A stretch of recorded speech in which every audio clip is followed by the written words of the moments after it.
Sampai di mana kemarin? Safinatun Najah dulu yang kita pikir untuk saat ini hukum tayamum. Kemarin itu hukum tayamum.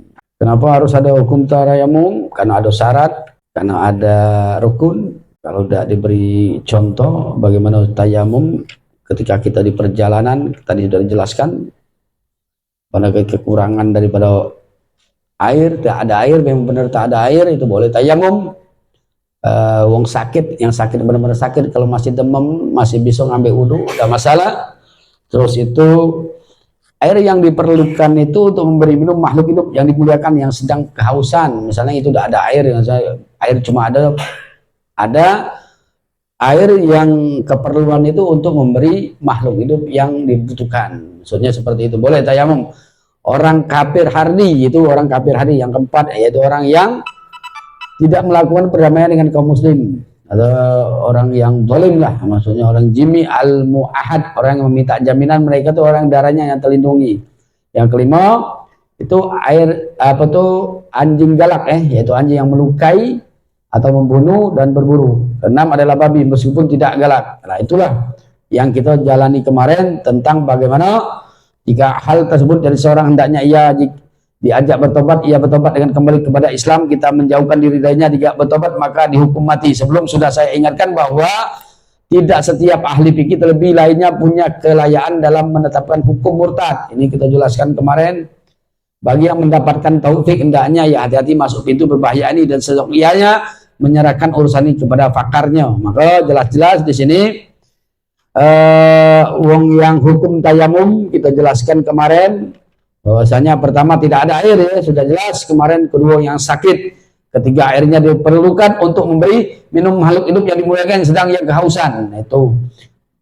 Itu yang harus diperlukan, air yang benar-benar dekati. Nah sekarang memasuki daripada syarat tayamum. Syarat tayamum ada 10 syarat tayamum, itu di jalan ada syaratnya. Pertama dengan tanah, itu boleh tayamum dengan tanah. Kedua, tanahnya suci, tidak boleh dengan tanah bernajis. Ketiga, bukan tanah mustakmal, apa bekas dipakai, mustakmal itu bekas dipakai tayamum itu. Keempat, tidak bercampur tepung dan semacamnya. Kelima, sengaja tayamum, sengaja ditayamumin. Nah itu syaratnya, sengaja tayamum yang kelima itu.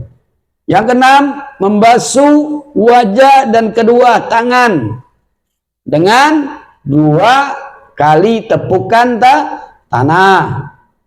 Ketujuh, sebelum sudah membersihkan najis, sebelumnya sudah membersihkan najis.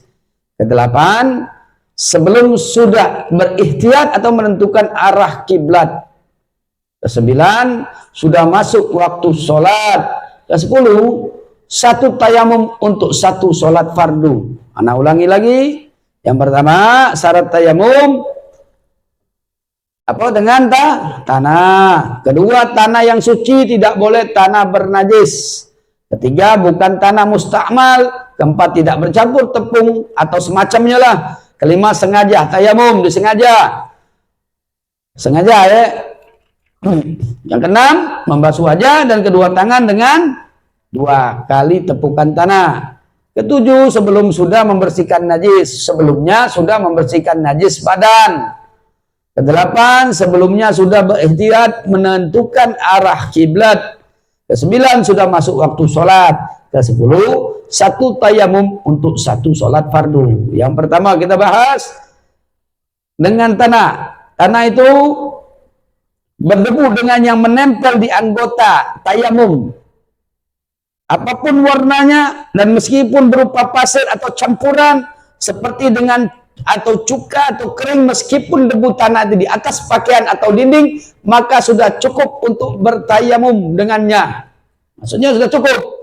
Tanah itu walaupun ada tanah berdebu masuk dalam artian tanah, walaupun bercampur seperti ada cuko di pinggiran sini, air apa-apa sedikit, boleh tayamum meskipun tanah di atas pakaian atau ada dinding, maka sudah cukup untuk bertayamum. Berarti sah hukum tayamumnya, syaratnya. Adapun bagian bumi selain tanah ataupun yang berhubungan dengannya seperti batu, meskipun sudah ditumbuh, tidak sah digunakan untuk tayamum. Paham enggak maksudnya? Paham enggak? Ada bagian bumi, contoh bagian salah atau tanah berhubungan dengan seperti batu, meskipun sudah ditumbuh daun, tidak sah. Ada batu yang bertumbuh, ada kan banyak kan? Sana di batu-batu yang bertumbuh. Untuk digunakan untuk tayamum, itu tidak sah. Karena ada apa tuh digunakan untuk tayamum itu tidak sah karena ada apa namanya batu itu sudah ada lumut, sudah ada apa lagi tumbuhan lah seperti itu. Nah, tidak sah untuk bertayamum dengan tanah, tidak menempel ke anggota tayamum, itu tidak menempel. Karena lembab atau lemut, ada airnya kan seperti itu. Namun kelembapan akibat setetes air mata ini atau keringat tidak merugikan, seperti itu. Paham ya? Nah, kedua ini yang tadi dengan tanah. Tanah itu harus jelas. Tanah suci tidak boleh dengan tanah bernajis. Kita tahu tanah jangan ada bekas kencing kencing anjing, kucing, ada di situ ada beraknya sapi, contoh seperti itu tidak boleh. Itu tidak suci. Berarti kita tahu mana yang benar-benar suci. Yang ketiga, kita bukan tanah mustakmal. Apa itu bekas yang dipakai? Tayamum mustakmal itu. Mustakmal adalah tanah tersisa di anggota tayamum. Nah, kamu tempat itu nak tayamum situ lagi. Ya seperti itu. Atau bertebaran darinya dan tanah yang digunakan untuk menghilangkan najis muhalado atau muhalado. Oh, itu digunakan untuk menghilangkan najis muhalado. Berarti untuk tayamum tidak. Nah, masuk itu. Itu berarti mustakmal itu tahulah sendiri, yang diulang lagi ya. Yang ketiga tadi atau yang keempat, tidak bercampur tepung semacamnya meskipun ada sedikit. Anak itu ada bekas ciki sumpama. Ada apa bekas gorengan lah. Nah itu walaupun sedikit berarti tidak itu tidak bercampur dengan semacamnya, atau walaupun sedikit tidak boleh ya. Yang kelima, sengaja tayamum. Mengapa sengaja tayamum? Maksudnya orang yang bertayamum sengaja menuju tanah untuk dialihkan ke anggota tayamum. Jika memindahkan tidak ada karena angin berterbangan tanah dari wajah atau kedua tangan orang yang bertayamum, lalu ia mengembalikannya ke organ itu dan berniat hal itu tidak cukup meskipun ia berdiri di tempat angin yang berhembus dengan niat tayamum. Sebab tidak ada tujuan tanah, karena tidak adanya pemindahan dapat mewujudkan tayamum, atau tayamum. Nah, ini sengaja. Enggak masuk sengaja tayamum ini. Yang tadi betul sengaja menuju tanah untuk diahlikan ke anggota tayamum. Maksud dialihkan di tayamum. Dari mana? Nah, misalnya dari mana ke mana, misalnya seperti itu, anggota badannya, wajah atau kedua tangan. Nah, lalu ia mengembalikan ke organ itu dan melihat hal itu tidak cukup meskipun ia berdiri. Dan seperti itu. Nah, ke organ-organ yang berniat hal itu tidak cukup meskipun ia berdiri tempat angin berhembus dengan niat tayamum. Nah, sebab tidak ada tujuan tanah karena tidak adanya pemindahan yang dapat mewujudkan tayamum. Nah, itu arti daripada syarat tadi. Yang kelima. Yang keenam, membasuh wajah dan kedua tangan dengan apa? 2 kali tepukan tanah. Harus 2 kali nah 2 kali. Maksudnya 2 kali pindahan tayamum tidak cukup sekiranya orang yang bertayamum menepuk 1 kali. Ya lah. Lebar ke tanah dan meletakkannya di muka dan kedua tangannya secara bersamaan serta mengusapkan ke wajah keduanya, tetapi harus ada pemindahan lain untuk mengusap bagian dari kedua tangannya meskipun dengan 1 jari. Nah, makruh lebih dari 2 tepukan kecuali tidak tercapai penguasa anggota tayamum. Nah, seperti itu. Maksudnya 2 kali pindahan tayamum. Tadi ulangi. Jadi 2 kali tepukan tanah. Tidak cukup sekiranya orang bertayamum menepukkan 1 kali 1 kain lebar tanah dan meletakkannya di mukanya dan kedua tangannya secara bersamaan serta mengusapkan ke wajahnya dan keduanya, tetapi harus Tetapi harus ada pemindahan lain untuk mengusap sebagian apa bagian dari kedua tangannya meskipun dengan satu jari. Ya, seperti itu. Makruh lebih dari 2 tepukan kecuali tidak tercapai dari penguasaan anggota tayamum, tidak capai. Itu tidak capai ya. Tidak capai itu tidak sampai. Tercapai itu tidak sampai. Paham ya? Yang ketujuh, sebelum sudah membersihkan najis badan itu yang tidak dimaafkan dari tubuh sebelumnya jika kemungkinan menurut Ibnu Hajar tayamumnya itu sah jika tidak mungkin membersihkan dengan najis, tetapi sholatnya harus dikodok. Dikodok. Menurut Ibnu Hajar ini. Kemudian sementara menurut Ar-Ramli pada kondisi itu ia tidak bertayamum, melainkan sholat laksana orang yang tidak mendapatkan 2 cara bersuci. Ini ada 2. Jadi 2 bisa untuk yang ada tidak sah untuk haruskan dikodokkan. Tapi Al-Imam Amrali pada kondisi itu tidak bertayamum, melainkan sholat laksana orang yang tidak mendapati 2 cara bersuci. Paham tak maksudnya? Kamu kaki berpergian maksudnya. Bertayamum itu kan diajarkan untuk bertayamum. Yang wajib untuk bertayamum apa kemarin itu? 1. Ya, itu. Terus begini, maksudnya tata caranya kan kita sudah tahu. Ulasnya di mana? Terus kedua di tangan, ketiga masih belum tahu. Yang wajib kamu harus jalani. 1 kedua 3 tayamum. Sudah sampai belum sampai situ? Wajib tayamum. Hukum ini baru hukum. Kalau penyebab tayamum kita tahu, kemarin kita pelajari. Kita sudah jelaskan. Berarti ini syarat yang sudah harus jalani. Yang tadi kita jelaskan tentang membasuh muka ya. Dengan 2 kali membasuh wajah dan kedua tangan. Dengan apa? 2 kali tepukan tanah. Maksudnya membersihkan najis badan yang tidak dimaafkan. Yang ke-7 tadi. Yang ke-8, sebelum sudah berihtiyat menentukan arah kiblat. Jika sebelumnya belum mengetahui, ini menurut Ibnu Hajar, sedangkan Amrali tidak mensyaratkan itu, disepakati bahwa menutup aurat tidak disyaratkan untuk sahnya. Maksudnya seperti itu.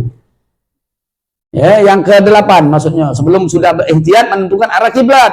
Jika sebelumnya belum mengetahuinya, ini Ibnu Hajar, sedangkan Amrani tidak mensyaratkan itu, disepakati bahwa menutup aurat tidak disyaratkan untuk sahnya. Paham enggak maksudnya? Tayamum. Kadang kamu di pesawat, kiblatnya enggak seperti itu.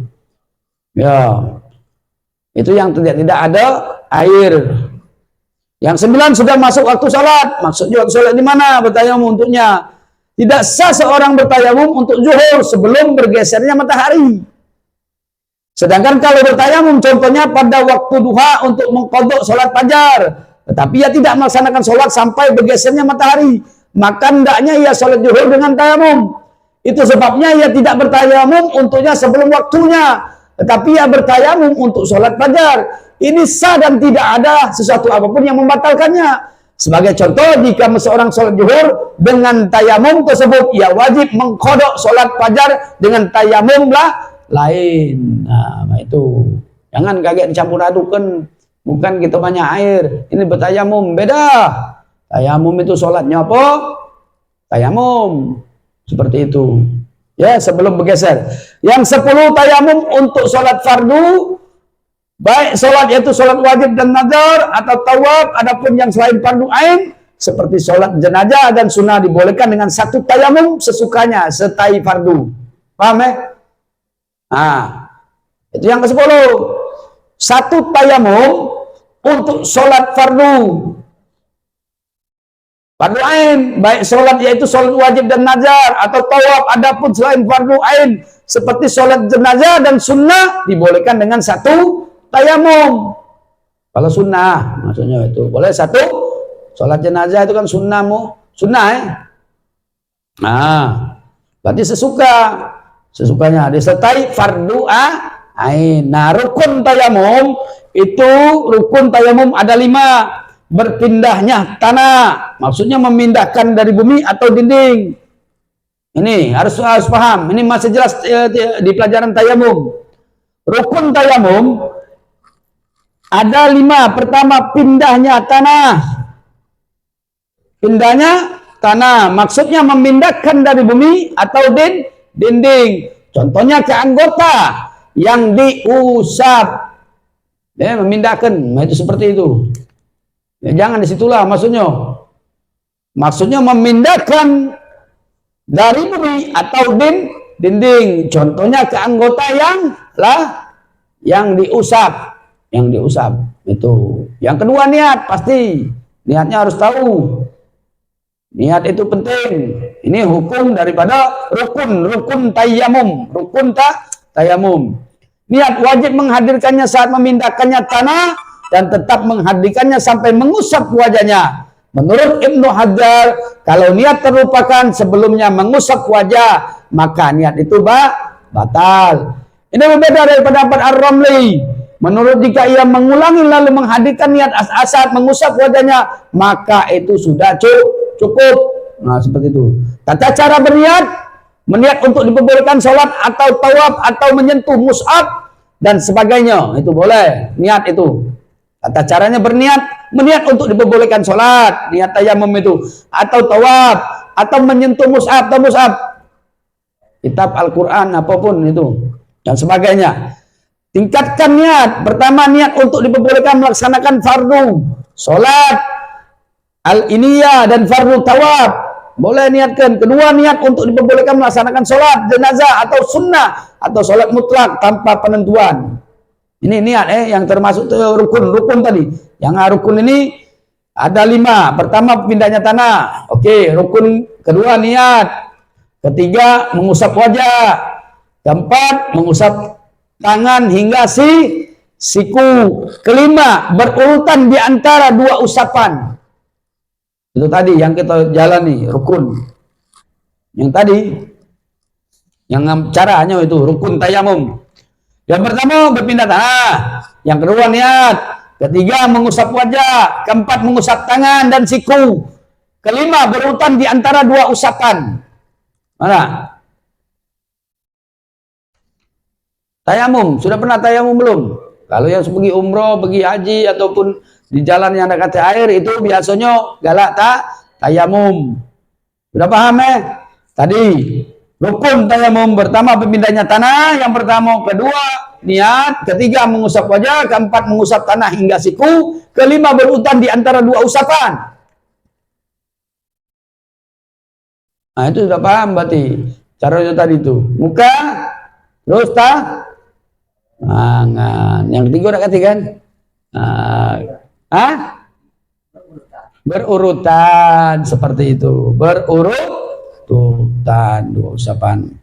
Nah, ini hukum tayamum. Rukun sudah masuk di pada rukun tayamum.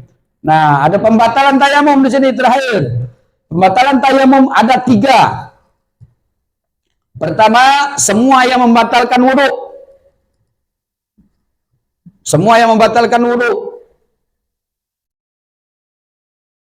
Yang membatalkan wudhu tahu kan? Senggolan, tahu? Kentut, paham kan? Kencing, buang air,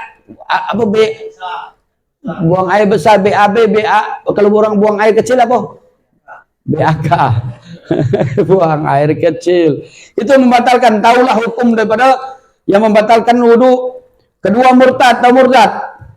Keluar daripada agama. Ketiga, ragu dan adanya air jika penyebab tayamum karena ketiadaannya. Ragu-ragu, itu batal. Ya, batal tayamum. Jadi sudah jelas. Semua membatalkan wudhu. Yang tadi penjelasan kita jelaskan. Siapa yang membatalkan wudhu baik seperti wudhu pakai air, berarti itu batal. Tutup. Safinatun najah, hukumnya sudah jelas untuk bertayamum. Udi apa tahu tadi tayamum, jangan di jalan kagak tidak bertayamum kalau pergi. Ya, itu. Logi, tahu logi bertayamum tadi? Ya. Tahu Insyaallah, nah itu. Umroh, umroh tak? Nah, sip. Amin insyaallah sampai sana lagi. Nah, masuk di kitab apa nih? Bidatul Hidayah. Kemarin kita tata cara apa? Nah, sudah dijelaskan kemarin tata cara menjadi imam dan makmum. Nah, udah jelas kemarin. Nah, sekarang tata cara sholat Jumat. Tata cara sholat Jumat. Logi, kau sholat Jumat kemarin kan? Nah, Jumat.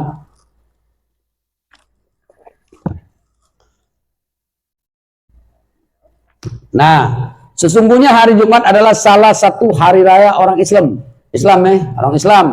Dan salah satu hari mulia yang telah dikhususkan oleh Allah Subhanahu wa taala untuk umat Nabi Muhammad sallallahu alaihi wasallam. Di dalamnya terdapat saat-saat ijabah yang dirahasiakan. Jika seseorang muslim meminta kepada Allah Subhanahu wa taala tepat pada saat-saat tersebut, maka Allah Subhanahu wa taala mengabulkan hajatnya. Oleh karena itu, siap-siap untuk memuliakan hari Jumat sejak hari Kamisnya. Dan cara apa? Membersihkan pakaian yang akan dipakai pada hari Jumat. Kalau nak pergi pakaian hari Jumat itu apa sunnahnya? Putih, bersih-bersih, wangi-wangi, jangan sembarangan seperti itu. Dan memperbanyak membaca apa? Istighfar dan salawat, itu bertasbih yang hari Kamis sampai sore, sampai malam, sampai besok.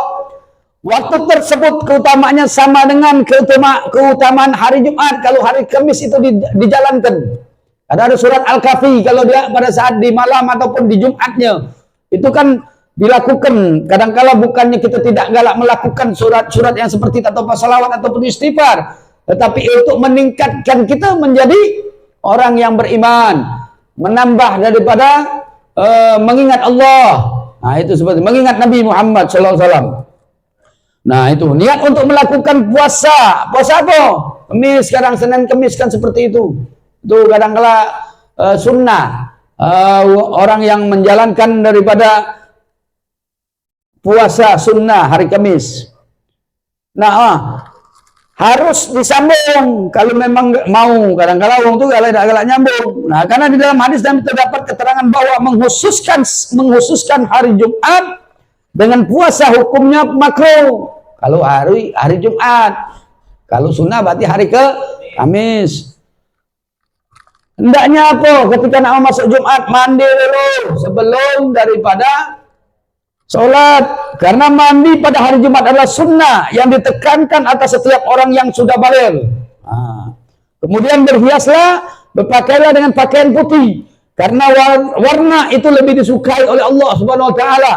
Lalu pakailah minyak wangi, minyak nyong-nyong, logi, minyak wangi. Ya, yang baunya sedap. Bukan baunya nyengat. Seperti itu. Bau yang wangi, yang adem, yang ayem. Nah, jangan yang sengak-sengak ya. Lakukan pembersihan badan dan mencukur rambut.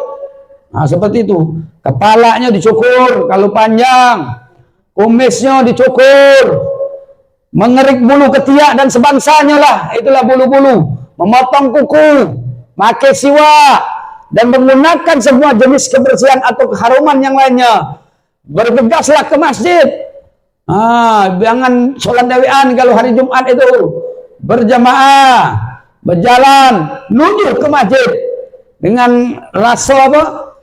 Rasa bangga. Aduh, kita masih sholat Jumat di hari Jumat. Maka bersyukur kepada Allah Subhanahu wa taala bahwasanya wong yang sudah berjalan dengan tenang disertai rasa pengagungan kepada Allah Subhanahu wa taala, pada saat di tengah jalan dia mati, itu husnul khotimah. Kan seperti itu. Jadi jangan nanti sholat Jumat tidak galak, sholat Jumat. Nah, barang siapa yang berangkat ke masjid sholat Jumat di waktu pertama, maka seperti berkorban onta. Kalau di sini adanya sapi. Barang siapa berangkat di waktu kedua, maka seperti berkorban sapi. Barang siapa yang berangkat di waktu ketiga, maka seperti berkorban kambing. Barang siapa berangkat di waktu keempat, maka seperti berkorban bersedekah ayam. Dan barang siapa yang berangkat di waktu kelima, maka seperti berkorban bersedekah telur. Nah, ini berangkat ke masjid kalau sudah duluan, jangan nunggu khotib di mimbar baru nongol. Oh, sebelum ngaji pun seperti itu. Jangan sudah ngaji, harus standby. Baru kita merasa diri kita sebagaimana mengagungkan bahwa di hari Jumat itu hari kita. Ya, hari yang mulia. Hari apa kalau bahasanya hari apa? Jumat? Astaga.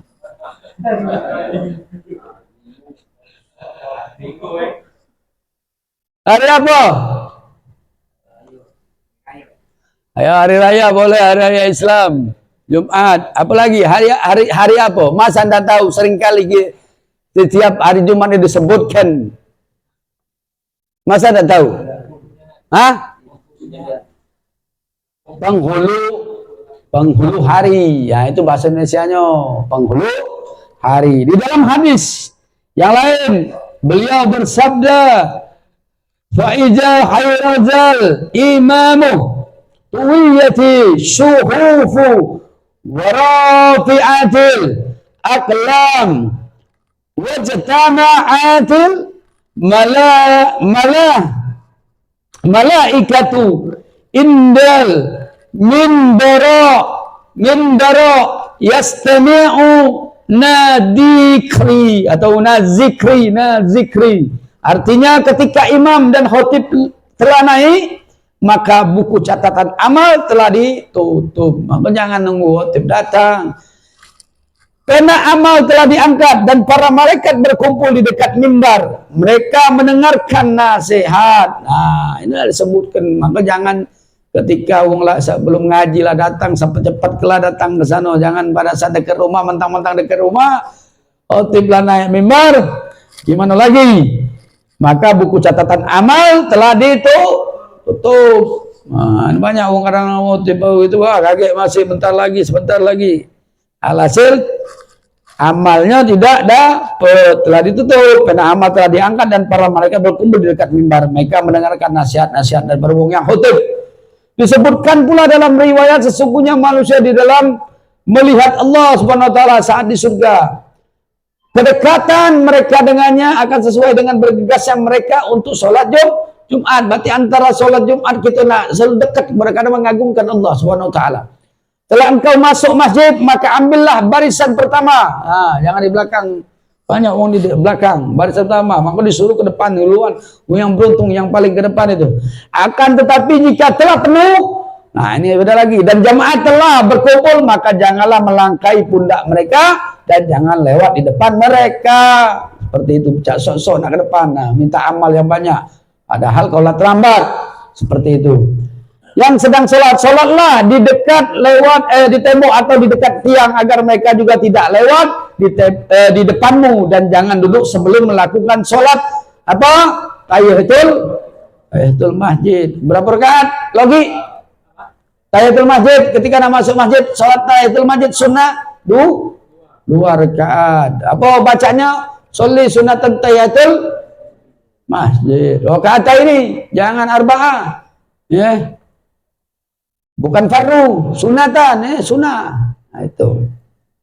Janganlah engkau meninggalkan sholat tersebut walaupun saat engkau masuk imam telah berkhutbah. Sebaiknya engkau tetap melakukannya dengan ringkas dan lebih cepat daripada biasanya. Nah itu. Ada orang terlambat kan? Kalau sudah masuk masjid, tetap sholat itu sunnah tahiyatul masjid. Setiap di masjid manapun ketika kantung, walaupun terlambat, sholat tahiyatul masjid kalau masuk masjid. Nah, apabila engkau masuk masjid dan waktu masih panjang, maka lebih utama engkau sholat dengan 4 rakaat, yaitu dengan membaca surat Al-Ikhlas 50 kali setelah Al-Fatihah di dalam setiap rakaat. Ini diterangkan ini di dalam sebuah hadis. Hadisnya jelas. Annaman qala zalika lam.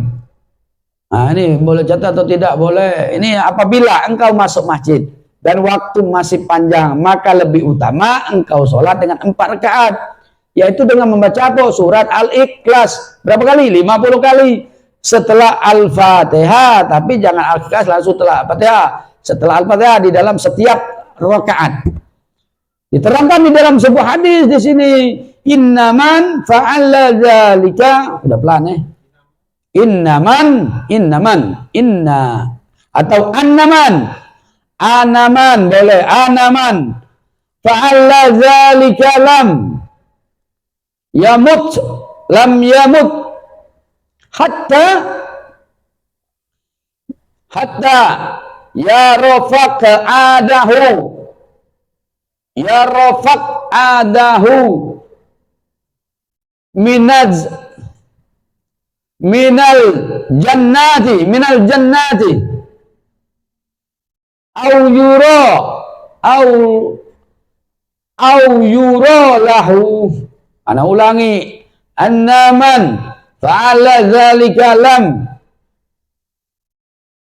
yamut hatta tara maq'adahu minal jannati au yura lahu. Artinya sesungguhnya orang yang melakukan hal tersebut tidak akan mati sebelum melihat tempatnya di surga atau sebelum surga diperlihatkan kepadanya. Masya Allah. Ya. Sesungguhnya orang yang melakukan hal tersebut tidak akan mati sebelum melihat tempatnya di surga atau sebelum surga diperlihatkan kepadanya. Ini masukan amalan sunnah. Ada kan dulu siapa yang mengamalkan surat Ikhlas? Nah, udah. Yang surga dia membaca surat Al-Ikhlas itu sampai ada Anas Malik radhiyallahu anhu itu berjalan bersama Nabi Muhammad SAW, itu melihat ada pancaran cahaya ribuan malaikat pada saat itu. Bukanlah waktu itu mendung, bukan waktu itu mendung, tetapi mendungnya bercahaya. Nabi bertanya, ada gerangan apa nih? Ada gerangan apa? Anas Malik radhiyallahu anhu, aku melihat ini cuaca ini mendung tetapi bercahaya. Anas Malik bertanya kepada Rasulullah, ya Rasulullah, ada gerangan apapun ini? Terus malaikat Jibril memberitahu, ada umat kau itu meninggal saat itu. Malaikat ribuan, 70.000 mendoakan daripada wanita tersebut yang mengamalkan surat Ikhlas. Surat Ikhlas terus menerus di dalam kehidupannya dia membaca surat Ikhlas. Itu beda. Maka di sini sesungguhnya apa yang melakukan hal tersebut tidak akan mati sebelum melihat tempat di surga ataupun sebelum surga yang diperlihatkan segalanya sebelumnya atau kepadanya, atau seperti itu. Maka surat Ikhlas luar biasa. Kita yang mengamalkan surat Ikhlas pun ada sepertiga, ada setengah Quran yang mengamalkan surat Ikhlas berapa kali? 3 kali, 7 kali, itu sama dengan separuh Al-Quran, menghatam Al-Quran sampai 30 juz, tapi belum sampai 30 juz.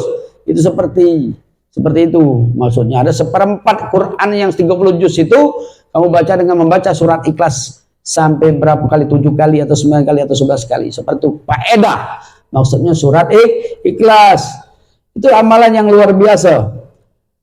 Maka di sana termasuk kalau yang meyakini bahwa amalan daripada surat Ikhlas insya Allah akan diperlihatkan surga sebelum surga memperlihatkan kepadanya.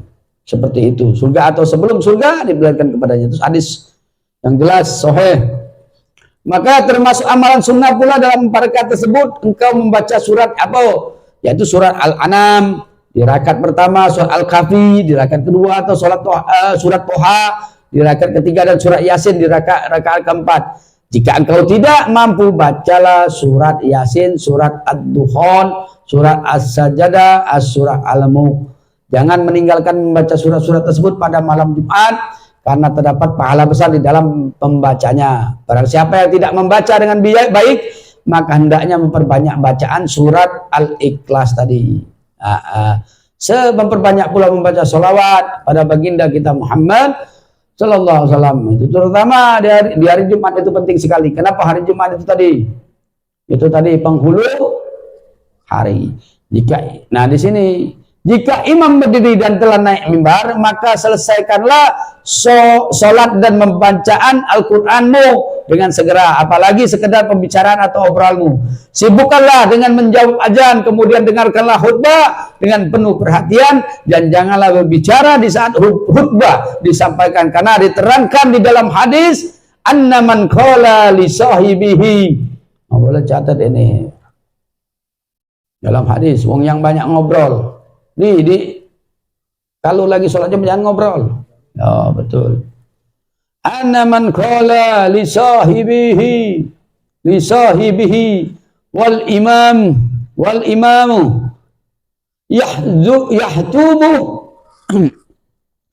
yahtubu ansit au sahfaqat lagha. Ana ulangi ya. Anna man qala li sahibihi wal imamu yahtubu ansib au sahfaqat laghawaman sudah laghafalah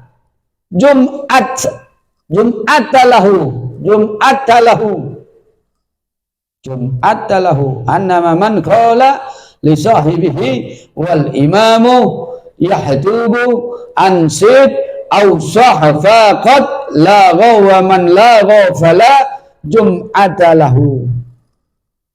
Sesungguhnya barang siapa berbicara dengan temannya, sesungguhnya barang siapa berbicara dengan temannya ketika imam sedang berkhutbah, walaupun dengan perkataan